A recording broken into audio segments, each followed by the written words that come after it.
Now, since we're talking all things John Cena this week, with his career now in the rear view, I thought it would be a good time to put together my own list of what I believe to be the best matches of John Cena's career. Now, your list is going to look different than my list. It's all very subjective. But his career spanned over 2 decades, and for someone who supposedly couldn't wrestle and got a lot of "you can't wrestle" chants, he had a lot of great matches, and you can't just credit his opponents for him. You've got to have a good dance partner. Cena was very fortunate, though, to work with a lot of great wrestlers, and so I've narrowed my list down to 15.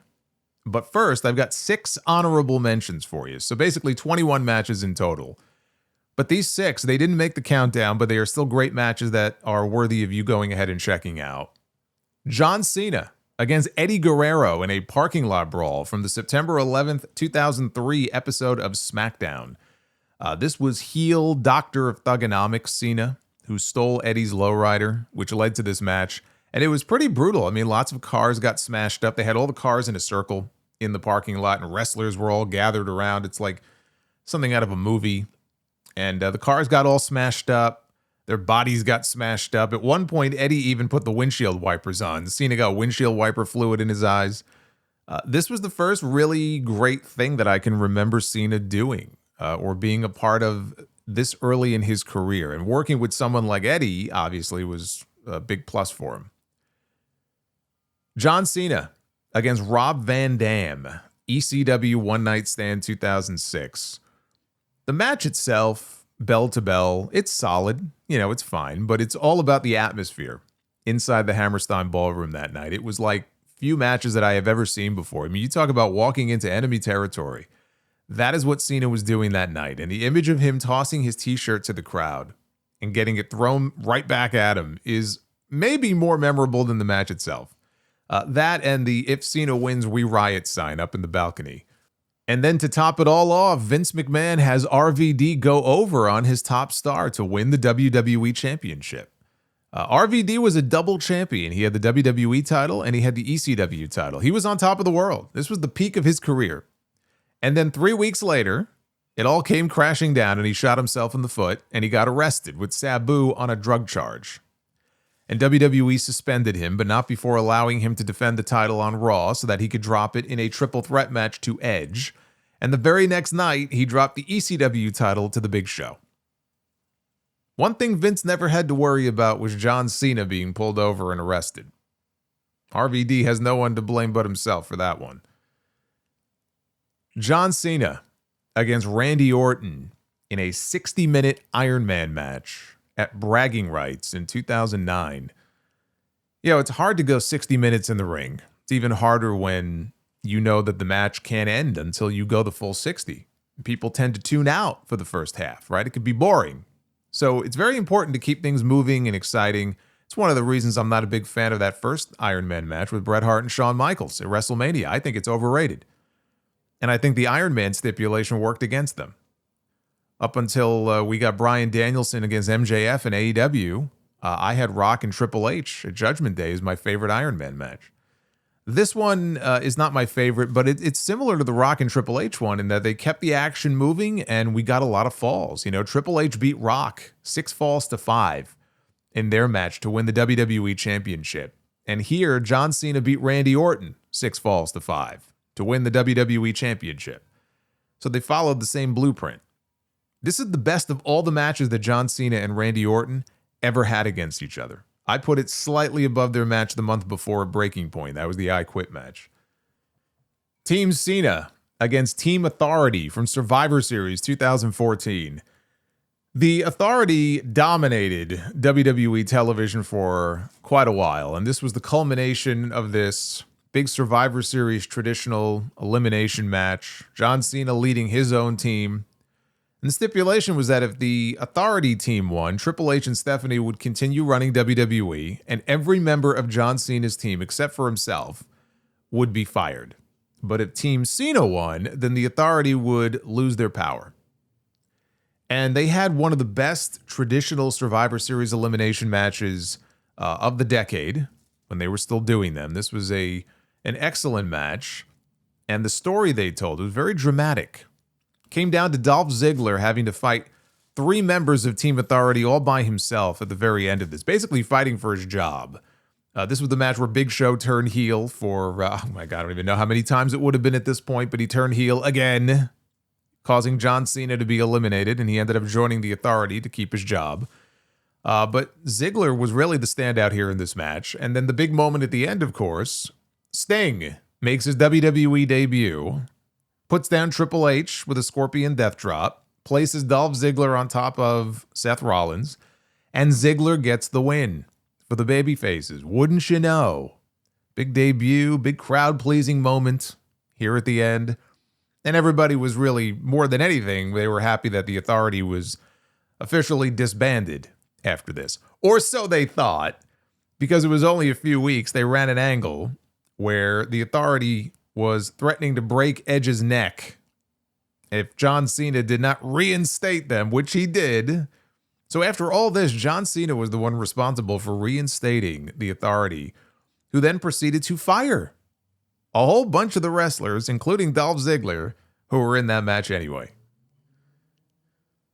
We had John Cena against AJ Styles for the first time ever. This was Money in the Bank 2016. This is the weakest of the 3 matches in their trilogy, but still a very good match. The screwy finish, it brings it down a bit. Still a match worth going out of your way to see if you've never seen it before, just to complete the trilogy, if nothing else.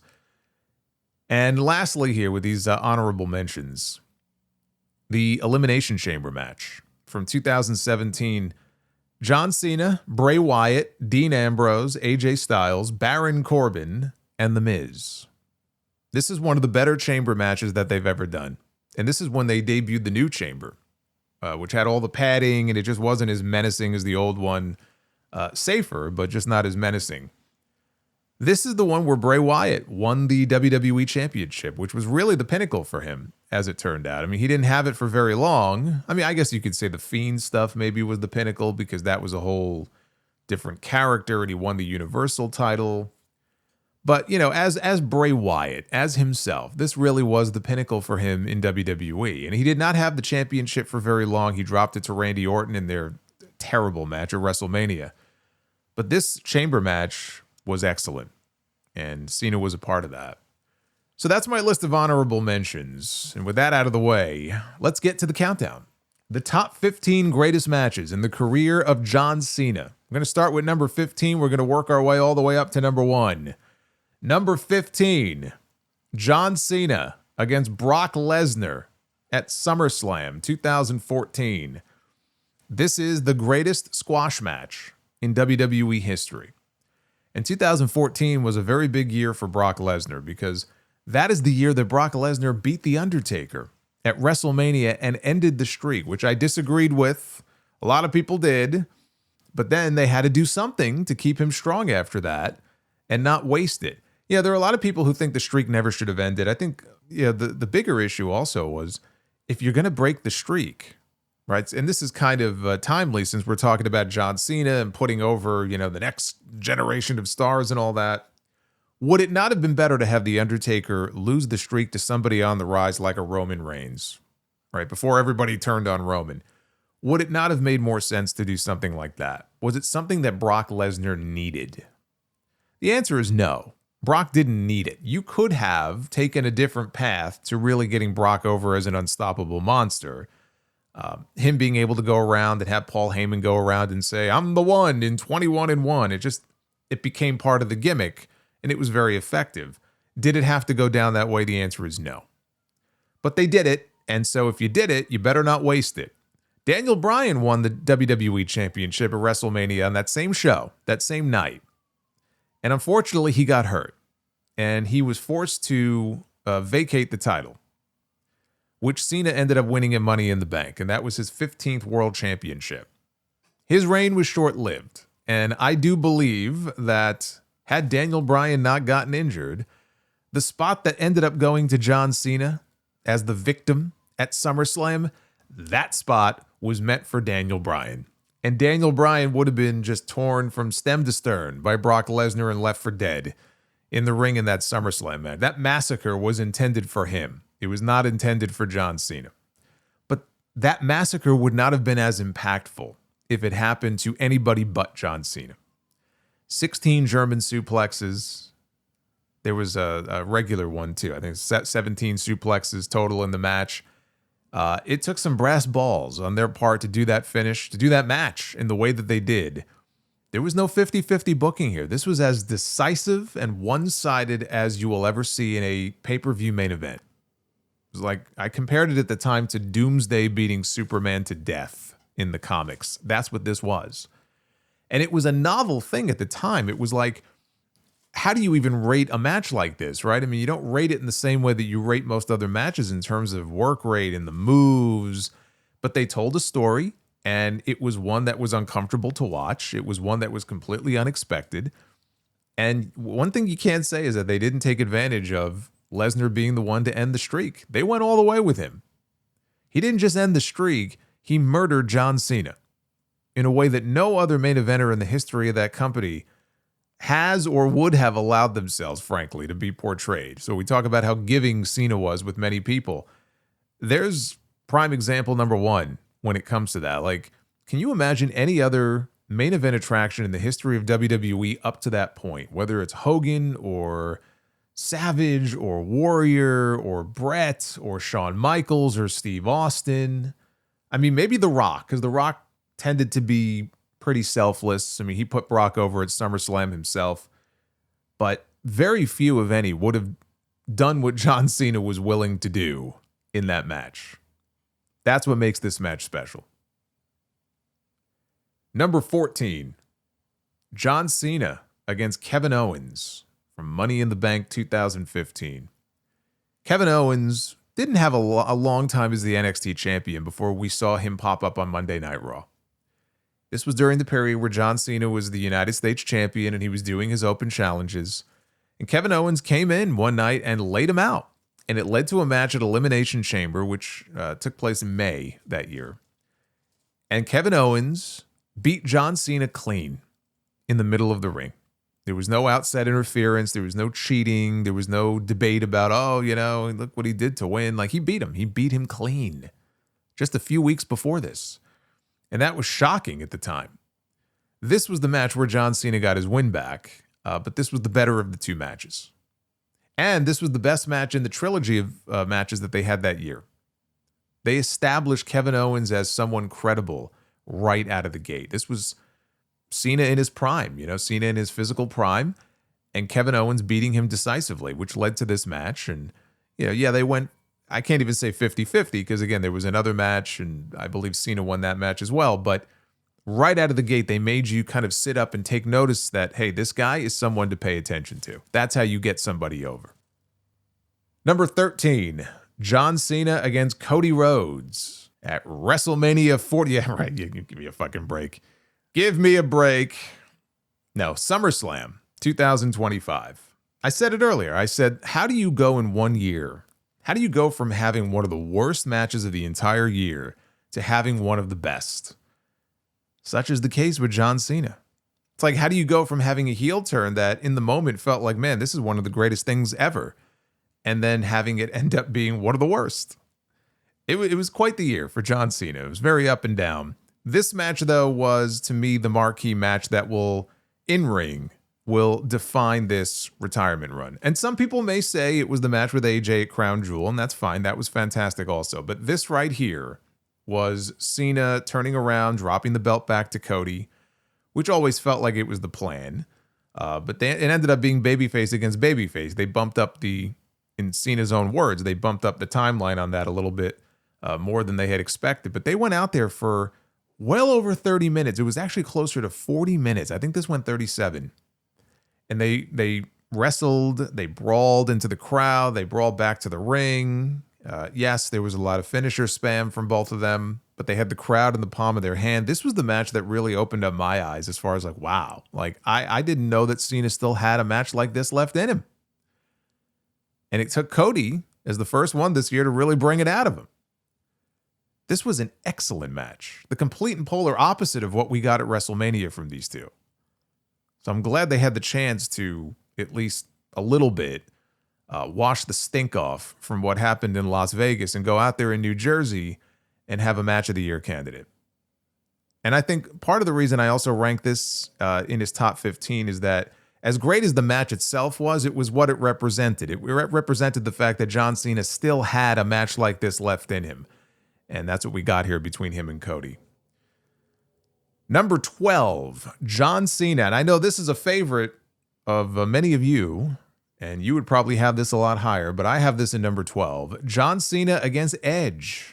Tables, ladders, and chairs at Unforgiven 2006. Yeah, there were debates about who John Cena's greatest rival is. A lot of people say Edge. Some people say Randy Orton.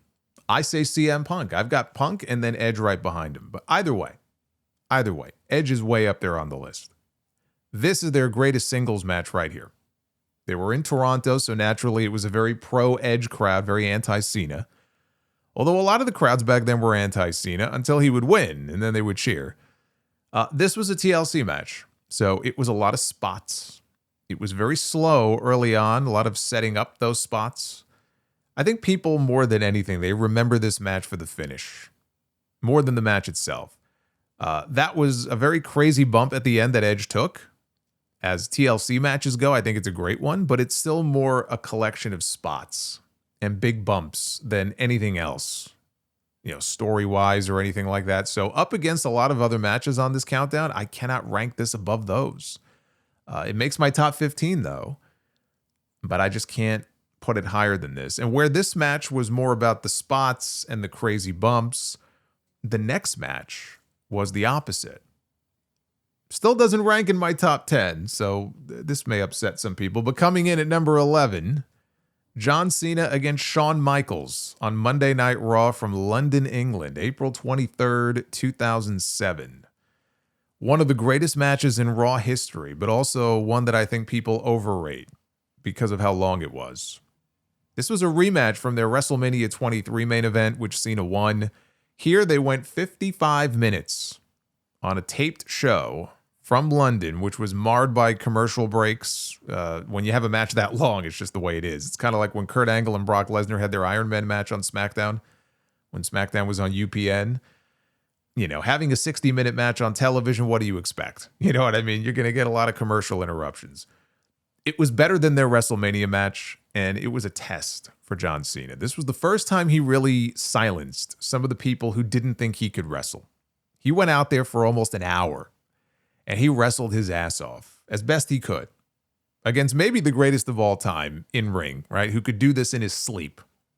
But a lot of the match had them working over body parts to no real effect. Like they uploaded this match, what was it, to the Vault? I don't know where I watched it recently, but I went back, a lot of these matches, I went back and watched it because you kind of look at it a little bit differently through 2025 eyes than maybe you would have in 2007. There was a lot of working over, body parts in this match, but no real outcome from it. Like it was more just to kill time than anything else. None of it ended up playing into the latter part of the match. So I think with this match, you had a strong open, you had a strong close, but a lot of dead time in the middle.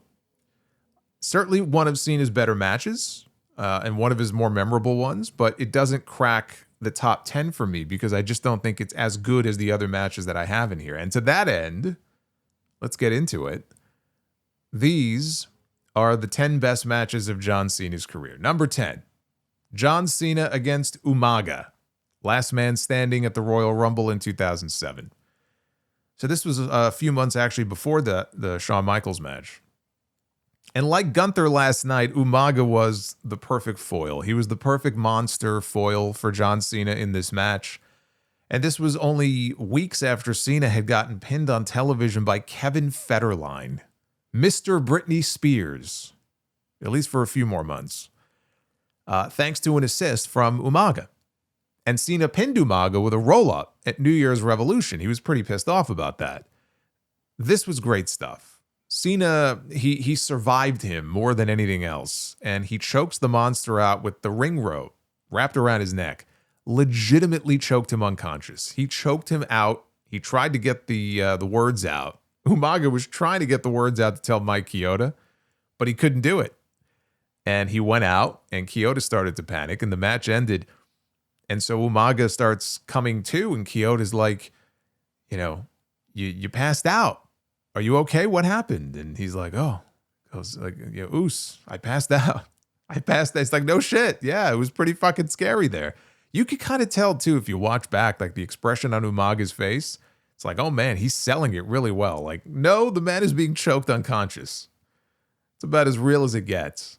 But this was a war. This was a battle between these two. And not only one of the best matches of the early part of Cena's career, but even still to this day, one of the best matches of his entire career. Number 9, John Cena against John Bradshaw Layfield. I Quit at Judgment Day 2005. JBL was a great heel. They turned him the year before out of necessity. I mean, you talk about turns that came out of nowhere. He went from being, I mean, he went through many different gimmicks over the years, right? He came in as Justin Hawk Bradshaw, but he went from being, Bradshaw of a tag team, Bradshaw of the APA, Bradshaw of the Ministry of Darkness. And then one day, we tune into SmackDown, and he's standing in the ring with a cowboy hat on and a suit and tie holding his book. He had a finance book. And now he is JBL. He's John Bradshaw Layfield. And they changed him up more than anything because they needed a fresh heel on SmackDown. And he ended up becoming a very important part of getting John Cena over as a main event player in 2005. JBL is the guy that Cena beat to win his very first championship, his first of 17 world titles, in a very underwhelming match at WrestleMania. But then they came back with this I Quit match at Judgment Day, and this is the match that I remember them for. It may be the best match of JBL's career. It was brutal, it was bloody. The blade job that Cena did, it was very reminiscent of Eddie Guerrero from Judgment Day the previous year. One of the bloodiest matches this was in the history of the company. I mean, for AEW, it's called Wednesday, but in WWE, you will not find very many matches that were as bloody and gory as this one, but exactly the kind of match that John Cena needed early in his title run. The only mark against it is the finish where JBL, the way he quit by cowardice before Cena could hit him with a giant pipe. Like that was a little deflating the way they did that, but it didn't take away from how great the rest of this match was. This is one of those turning point matches in Cena's career where I think people looked at him differently after it was over. Number 8, John Cena against Shawn Michaels, against Edge, against Randy Orton at Backlash 2007. Cena and Michaels, they were coming off their WrestleMania match and the almost hour-long UK match. Actually, I think that 55-minute match was less than a week before this. I think it was the Go Home Raw to this pay-per-view. So this was pretty much the end of their feud. Edge and Orton, they had been tag team partners previously as Team Rated RKO, so there was some history there. But obviously, Cena and Edge, they had their share of battles before this, if you include their TLC match the year before. So all 4 of these guys had history with each other. And they all worked very well together. Lots of action here. Really great finish, too. Cena shoved Orton into a spear by Edge. Cena then immediately picks up Edge. He hits the FU. So Edge rolls away. But then as soon as he turns around, Shawn Michaels catches Cena with Sweet Chin Music. And Cena falls backwards on top of Orton.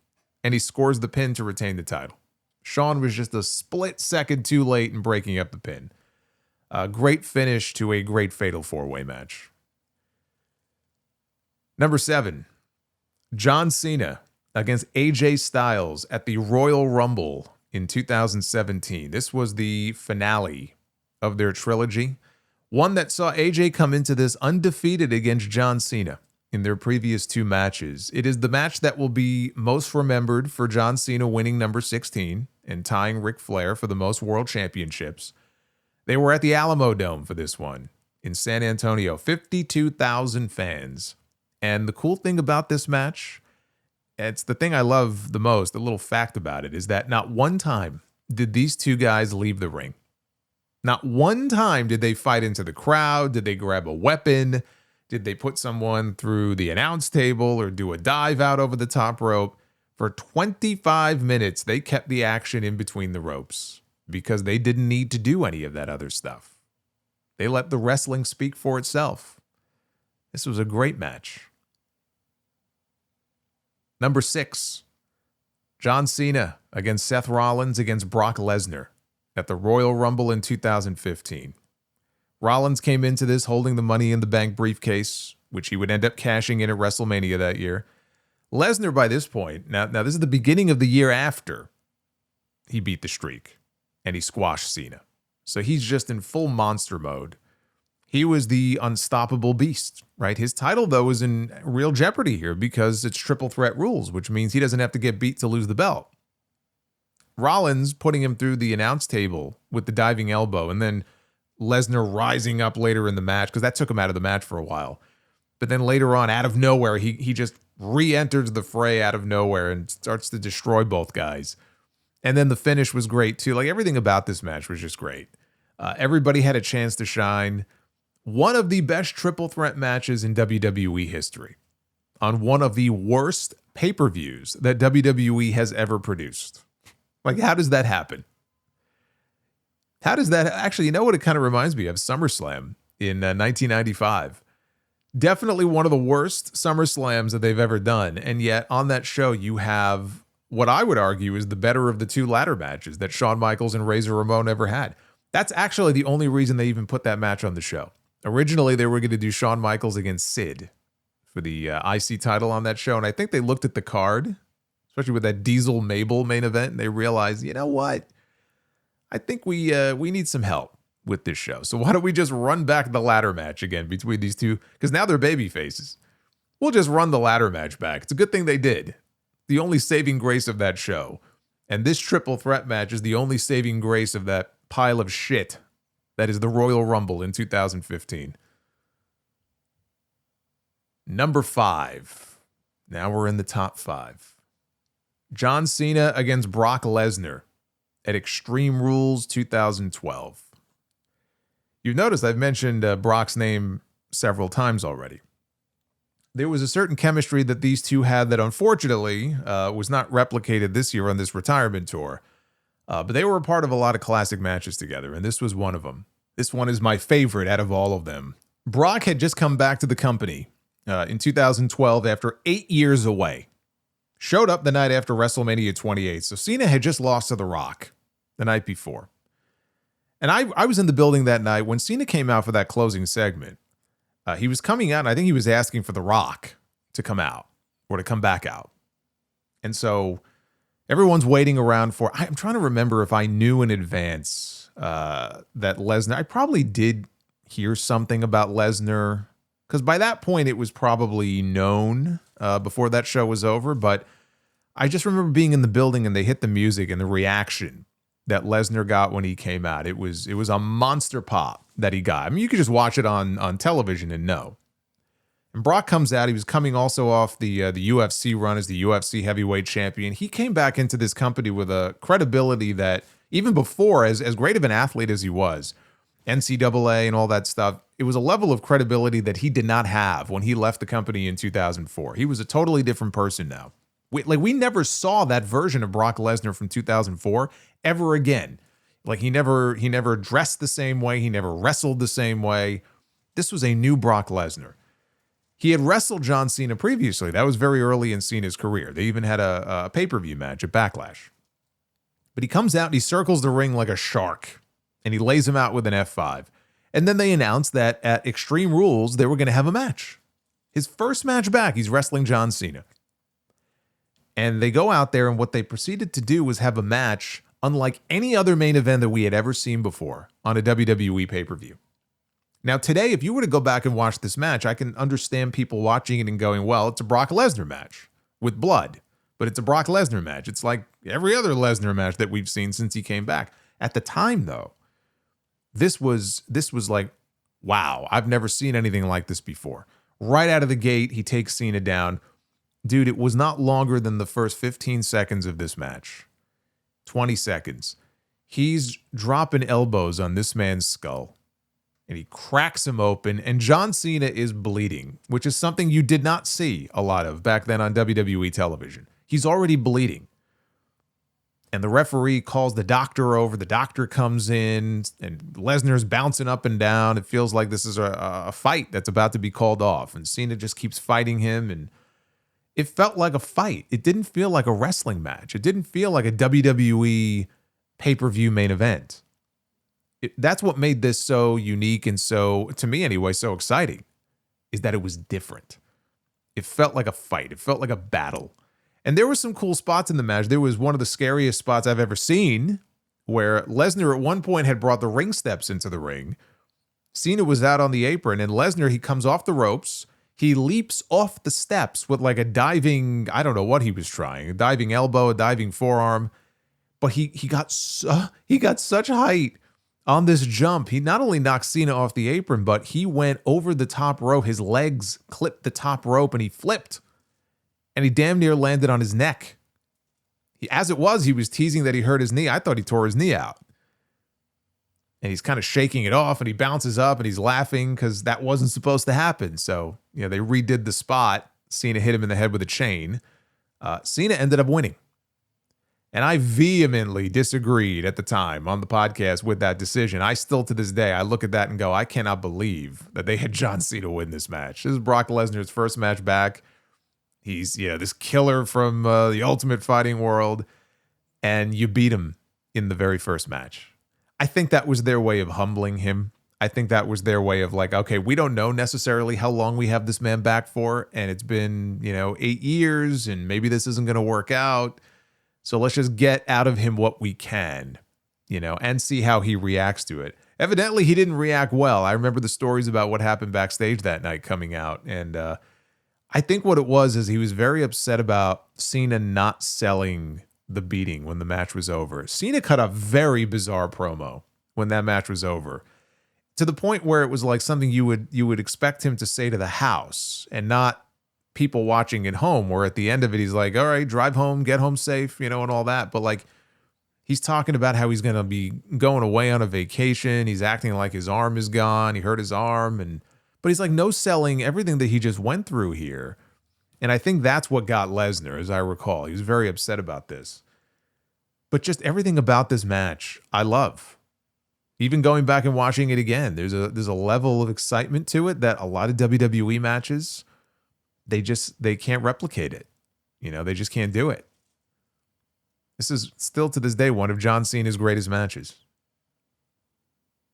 Number 4, John Cena against CM Punk.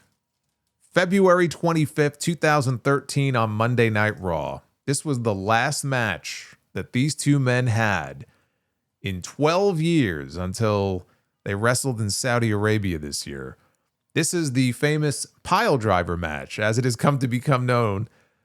This was CM Punk's WrestleMania main event at a time when he was not getting a WrestleMania main event. And I would argue that he deserved to be in the WrestleMania main event. But from a business standpoint, WWE says, well, you can say that so-and-so deserves this and so-and-so deserves that because they have great matches. But the reality is they were doing twice in a lifetime between Rock and Cena that year, and they were going to make a whole boatload of money, and they didn't give a shit what the fans thought about whether or not CM Punk belonged in the WrestleMania main event. So instead, they went out there on the show and they worked it like a WrestleMania main event. CM Punk had the WWE Championship for 434 days. That reign came to an end at the Royal Rumble at the hands of The Rock. He proceeded to lose to The Rock again at the Elimination Chamber, back-to-back pay-per-views. And they had this match on Raw with the stipulation, even though Cena had won the Rumble, I don't remember, I'm trying to think, it might have just been a case where Cena put his shot on the line, I don't know, but the winner of this match was going to go to WrestleMania to challenge The Rock for the WWE Championship. So they were out there and they were fighting like there was something really important on the line in this match. And for Punk especially, there was. And it was actually, like from an in-ring standpoint, probably the best match bell to bell that they have ever had. If you just look at it as just like strictly a wrestling match, Punk actually ranks this match higher than Money in the Bank. To him, this is the best match the two of them ever had. And I will not disagree with anybody who says that. This was an excellent match. Again, something they uploaded in full to the Vault channel not that long ago. I went back and watched the whole 26 minutes of it or so. Fucking awesome. This match was great. Now, the finish was never in doubt. That's one of the strikes against it, though. The finish, even though there were some dramatic near falls, John Cena was not losing this match. Like CM Punk had just lost to The Rock back-to-back pay-per-views. They were not running back The Rock against CM Punk. Now, what they could have done, what I think they should have done, they should have made it a triple threat match. Because Punk was involved with The Rock as Cena was. Like, storyline-wise, it would have made sense for all of this to culminate with the three of them in the ring together. And you do Cena, Punk, Rock for the WWE Championship. Take some of the stress off The Rock, right? Because it's a triple threat match. And I promise you, it would have been a far better match than the one that we got at WrestleMania 29, right? Hindsight is 2020. But this match right here, I can't praise this match enough. This match is one of the greatest matches in Monday Night Raw history. I could see why Punk ranks it as his best match with Cena. And you should all go and watch it because it is awesome. Top three. Here we go. Number 3, John Cena against Daniel Bryan at SummerSlam 2013. Daniel Bryan was on the ascent. Daniel Bryan was beloved by the fans ever since they screwed him over with the 18-second loss at WrestleMania 28. I think it created a groundswell that even they weren't expecting. Or if they were expecting one, I don't think they were expecting it to be quite as vocal as it was. So now that was in 2012. Now we're in 2013. And John Cena chooses Bryan as his opponent. Triple H ends up as the guest referee for this match. I don't remember exactly why he became the referee, but he's the referee. There was another element to this match, though. John Cena was hurt. He had a very real injury. He had suffered a triceps tear, and his left elbow, it looked like the size of a tennis ball. Like, it filled up with fluid, it swelled, it was disgusting. But he put a wrap on it. He went out there and he wrestled Daniel Bryan at SummerSlam. And not only did he wrestle Bryan with a bad arm that was going to end up, keeping him out of the ring for a few months, but he went out there and had one of the best matches of his career against Daniel Bryan. Now he's in there with Bryan Danielson, so of course it's hard to have a bad match with him. But they went out there. You would never know Cena was hurt. Again, they worked just this incredible match. The crowd was super into it. And then Bryan beats him clean with the running knee, the Busaiku knee. It might have been the first time he actually used that as his finish, because I remember thinking, man, that was sudden. That came out of nowhere. But he hits the running knee and he pins him. And the building comes unglued and everybody is happy. And he's celebrating with the championship. And Randy Orton had the Money in the Bank briefcase. So we hear the music. And here he comes. And he's teasing that he's going to come in and cash in. But then he has second thoughts and he turns around. But then he stops. And he does the slow turn to look back at the ring, and that was the cue for Triple H to come up from behind Bryan, spin him around, kick him in the gut, and deliver a pedigree. Now Randy Orton comes in, he cashes in his Money in the Bank, doesn't hit any move. It was the pedigree, and then Bryan laid there for like 3 minutes, and then Randy Orton just covered him, and he pinned him. And he wins the WWE Championship. For him, I don't know. It was probably number 6 or 7. I think 7 at that point. This was the beginning of the Authority. This is really where this gave birth to the Authority. And it's crazy because you watch this and you would think, okay, they've got a plan in mind here. For Daniel Bryan to fight and scratch and claw and struggle his way all the way back to WrestleMania, and they're going to belt him up at WrestleMania, right? And to think that that wasn't even the plan.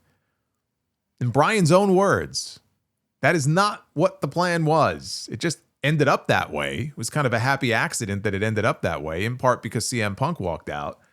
But it's just crazy to me to look back on it. The story was right there. It should have been the easiest story in the world to tell, and it almost didn't happen. But this match right here is excellent.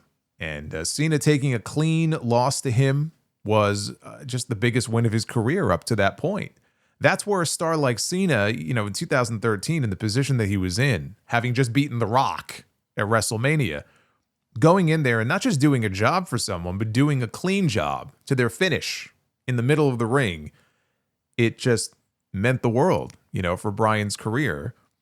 And then at that point, they went with the Authority storyline, and we all know what happened next. The crowd, they wanted Daniel Bryan. They didn't want Batista. Poor Dave, he didn't do anything wrong, but they wanted Daniel Bryan, and they got him at WrestleMania. Number 2, John Cena against AJ Styles at SummerSlam 2016. I mentioned the trilogy that they had from Money in the Bank to SummerSlam to Royal Rumble the following year. All excellent matches. Of all three matches, the most historically significant one may have been the Rumble one because of number 16. The best match was this one. This match right here was the best of the bunch. And they went in there. It was a clash of style, no pun intended, a clash in styles in many ways, because obviously we know how great AJ is. John Cena will never be mistaken for the in-ring, to have the in-ring caliber of an AJ Styles when it comes to his moveset.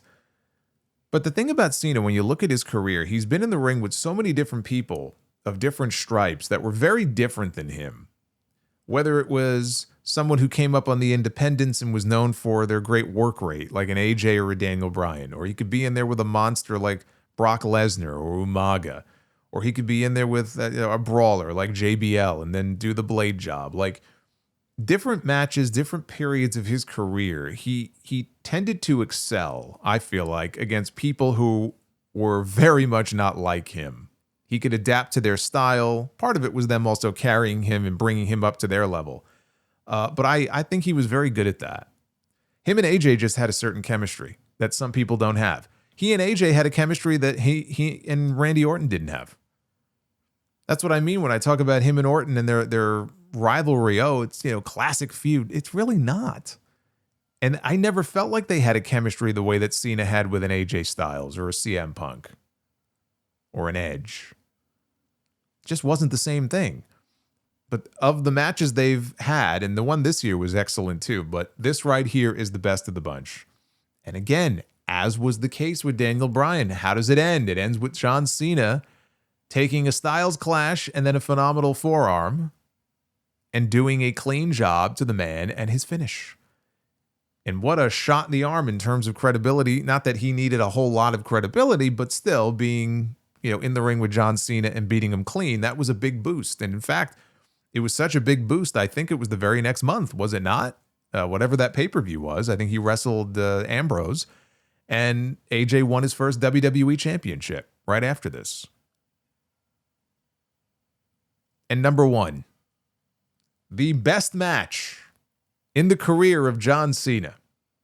John Cena against CM Punk in Chicago, Money in the Bank 2011. This match right here to me is the definitive John Cena match.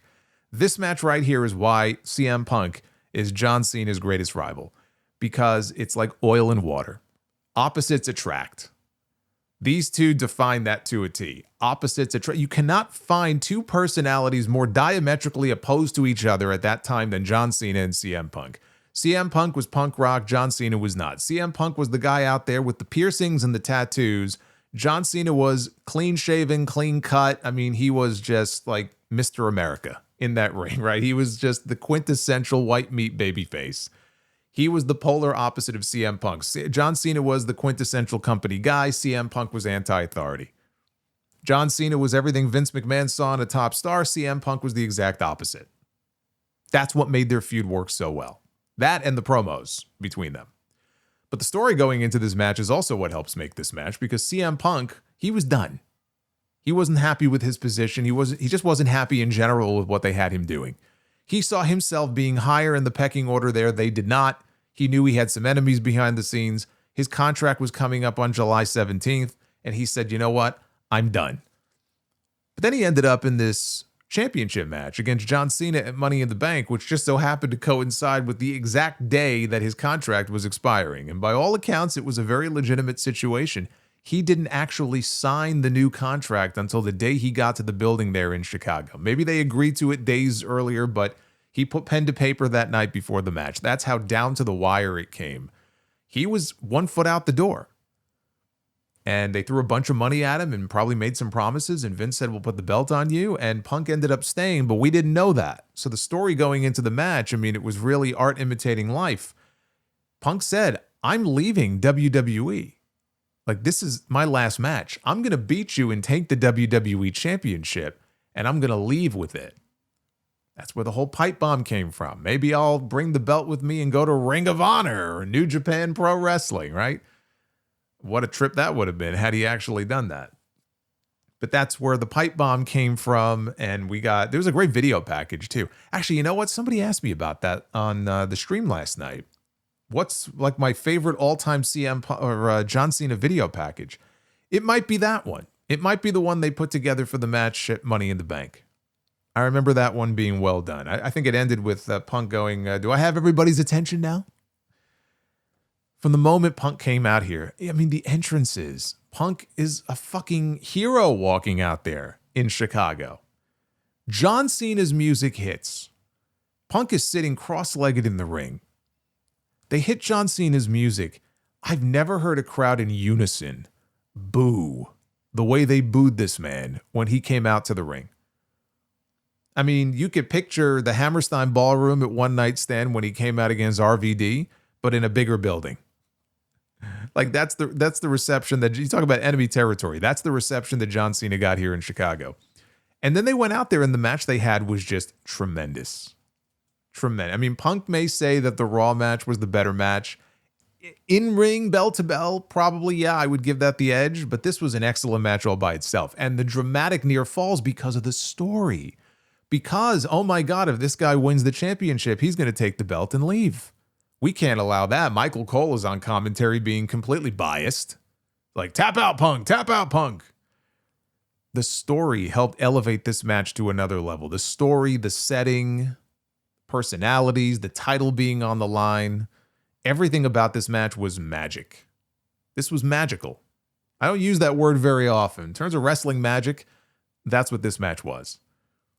Now, you had a little screwiness there towards the finish when Vince McMahon came out, Laurinaitis came out.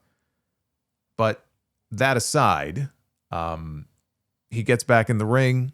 Punk scoops him up, GTS, and he pins him. And he wins the championship. And Vince tried to screw him out of the title. He called out Alberto Del Dipshit to come down and cash in Money in the Bank. That didn't work. And the parting shot of CM Punk in the crowd holding the belt up high and then leaving. Like through the concourse, and the fans were all around him, and he leaves. Everything about this was 5 stars all the way, pitch perfect. It was a perfect combination of match and story, and it just came together in the best possible way. This is John Cena's greatest match. Now, you'll notice no Randy Orton matches outside of the Backlash 4-way. I had the Iron Man match. I mentioned that in the honorables. Again, most of their other matches just were not that good. Certainly not all-time worthy. Also missing, I did not include either of the matches with The Rock. And I was there live for both of them. The first one had a very epic feel to it. But then the bell rang. And there really wasn't a whole lot to that match. And then the second one, the less said about that one, the better. It didn't help that Rock tore half the muscles in his body in that match. But you get a little bit of everything, I think, on this list. I think it's a nice mix. I will say this, though. I think 2015, probably 15 into 16, was John Cena's best period in ring. Starting with that Rumble triple threat, right on through the U.S. title open challenge, and the matches he had with Sami Zayn and Neville and Cesaro, and I think he had 2 of them with Cesaro. The trilogy with Kevin Owens, the matches with Seth Rollins, and then the following year, his matches with AJ Styles. That period right there is peak John Cena in ring.